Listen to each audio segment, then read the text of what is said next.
Road నిర్మాణం చేపట్టాలని కోరుతూ గిరిజనులు డే అండ్ నైట్ నిరసన తెలిపారు. ప్రాణాలైనా అర్పిస్తాం, రోడ్డును సాధించుకుంటామనే నినాదంతో నిరసన చేస్తున్నారు.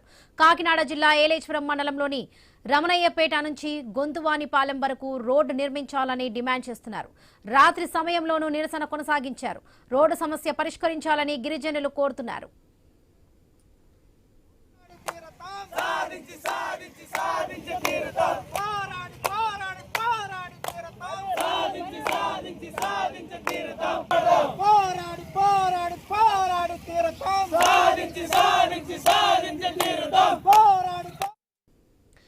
గిరిజనుల నిరసన దీక్ష రెండో రోజుకు చేరింది.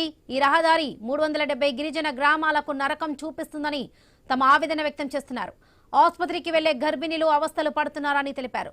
రోడ్డు పనులు వెంటనే ప్రారంభించాలని డిమాండ్ చేస్తున్నారు. పనులు ప్రారంభించే వరకు కదిలేదే లేదన్న సిపిఎం నేత వాణిశ్రీ హెచ్చరించారు. 5 నెలల క్రితం అధికారులు హామీ ఇచ్చారని వెల్లడించారు. ఆందోళన చేస్తున్నా తమకు మంచినీళ్లు కూడా అందకుండా పోలీసులు అడ్డుకుంటున్నారని గిరిజనులు ఆరోపిస్తున్నారు. కరెంట్ లేని చోట గిరిజనులు నిరసన చేపట్టారు. ప్రభుత్వం స్పందించడం లేదని తమ ఆవేదన వ్యక్తం చేస్తున్నారు.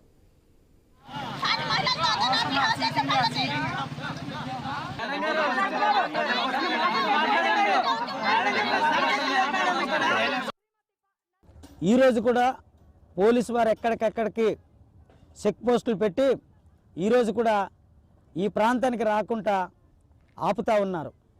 మేము ఏదైతే నిన్న ఈ ప్రాంతానికి చేరుకున్నామో మేమంతా కూడా ఇక్కడే రాత్రి పడుకున్నాము, ఇక్కడే తిన్నాము, చీకట్లో కూడా ఇక్కడే ఉన్నాం.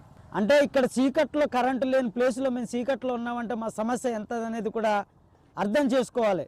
మేము అనుకున్నాం అంత చీకట్లో ఉంటే ఎక్కడి నుంచో ఆదివాసులు వచ్చారు, ఈ చీకట్లో ఉన్నారని చెప్పి రాష్ట్ర ప్రభుత్వం ఏమైనా స్పందించి అధికారులకు పంపించి మాతో మాట్లాడిస్తారని చూసాం. కానీ ఇప్పటి వరకు మాకు కనీసం సమాధానం చెప్పడానికి కానీ లేదంటే మా సమస్యను అడగడానికి కూడా ఈరోజు కూడా రాలేదంటే ఎంత దుర్మార్గంగా ఈ అధికారులు కానీ ప్రభుత్వం కానీ ఎంత ఎలా ఉందనేది మాకు అర్థమవుతూ ఉంది.